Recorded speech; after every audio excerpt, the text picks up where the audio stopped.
Bonjour, nous abordons ici la phase méthodologique, à savoir comment planifier votre recherche.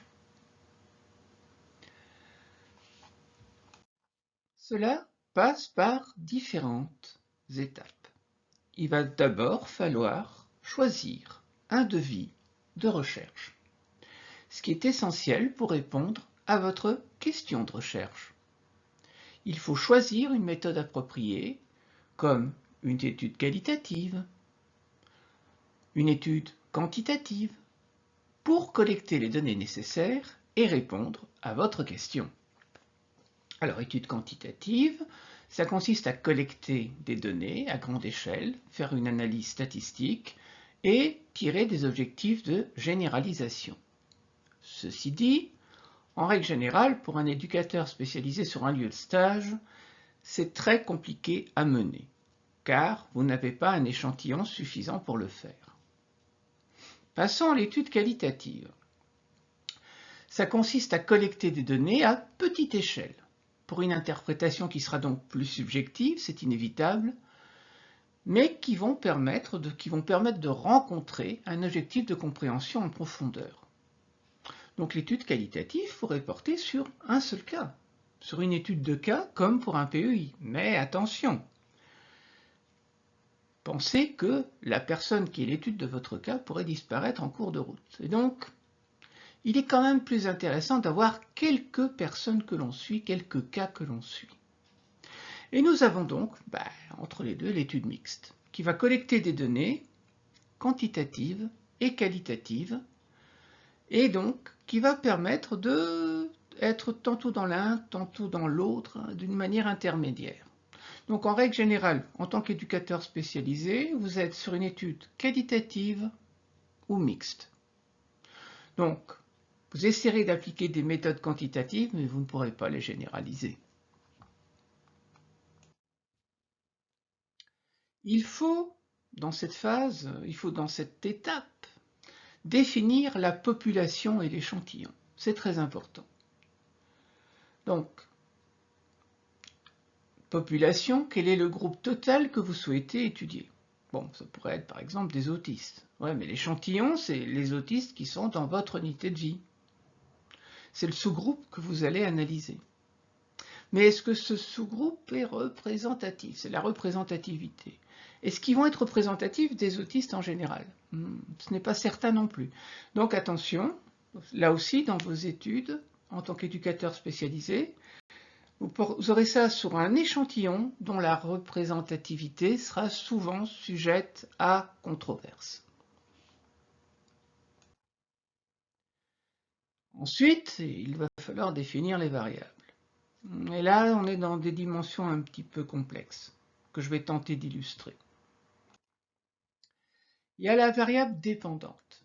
C'est la variable que vous mesurez ou observez afin de voir si un changement se produit en réponse à une modification, pour comprendre la relation de cause à effet dans une étude.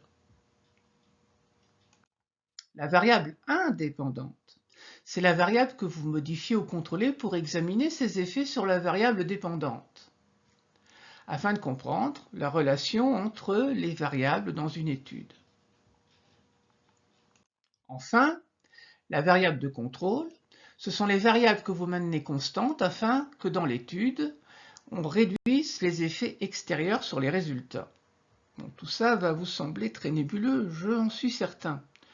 Et donc, on va tenter de répondre à une question pratique et de retrouver les variables par rapport à ça pour que ça devienne clair pour vous. Alors la question c'est celle qui revient fréquemment, comment améliorer l'autonomie des jeunes placés en SRG dans leur consommation et l'influence raisonnée des réseaux sociaux. Voyons ce que ça donne au niveau des variables. Variable dépendante. Eh bien, c'est le niveau d'autonomie des jeunes après une intervention. Intervention qui pourrait être du mentorat, des ateliers d'apprentissage à comment maîtriser les réseaux sociaux ou des séances de sensibilisation.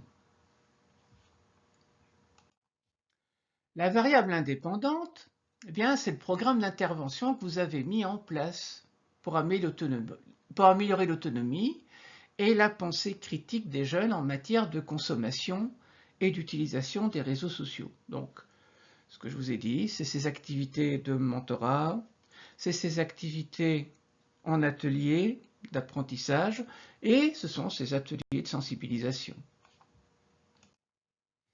La variable de contrôle, eh bien, ce sera l'âge des sujets testés, des sujets qui feront l'objet de l'expérimentation, leur sexe, leur niveau de scolarité, leur origine, la durée du placement SRG, etc.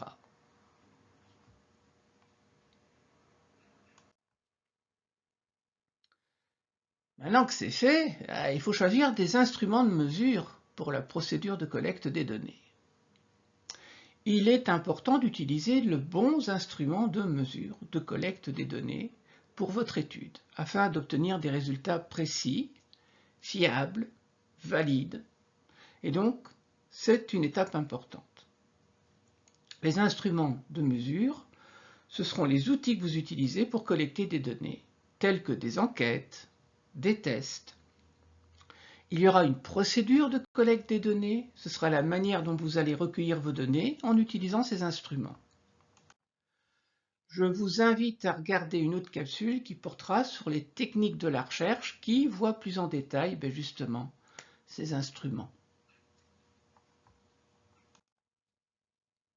Alors, comment choisir et analyser les données? Alors, vous avez l'analyse de contenu. Ça va consister à examiner les mots et les phrases clés pour identifier des thèmes ou des motifs récurrents. Ça, ce serait ce qui apparaîtrait, par exemple, dans les entretiens. Analyse de discours, examiner comment les gens parlent ou écrivent pour comprendre les attitudes ou les opinions. Analyse factorielle, utiliser des mathématiques pour trouver des relations entre les éléments d'un ensemble de données. Analyse de régression, vous allez examiner comment une variable affecte une autre variable. Analyse de variance, vous allez comparer les moyennes de plusieurs groupes pour voir s'ils sont significativement différents. Alors évidemment, votre maîtrise de l'outil statistique est très faible, mais vous pouvez comparer des moyennes. Vous pouvez voir comment une variable affecte une autre, au moins de visu. Et donc, vous pouvez regarder s'il y a des relations entre des données, au moins aussi par observation. Alors évidemment, pour l'analyse statistique, vous ne disposez pas des outils et nous devrons bien nous en passer. Concluons sur cette phase méthodologique. Donc en suivant ces étapes clés de la phase méthodologique de votre recherche, vous êtes assuré que vous disposez de toutes les informations et d'un plan clair pour mener une étude de qualité. Et que vous travaillez pour l'industrie, le monde universitaire ou une méthodologie de recherche d'éducateur, c'est quelque chose qui sera une approche solide afin de garantir validité et fiabilité de vos résultats.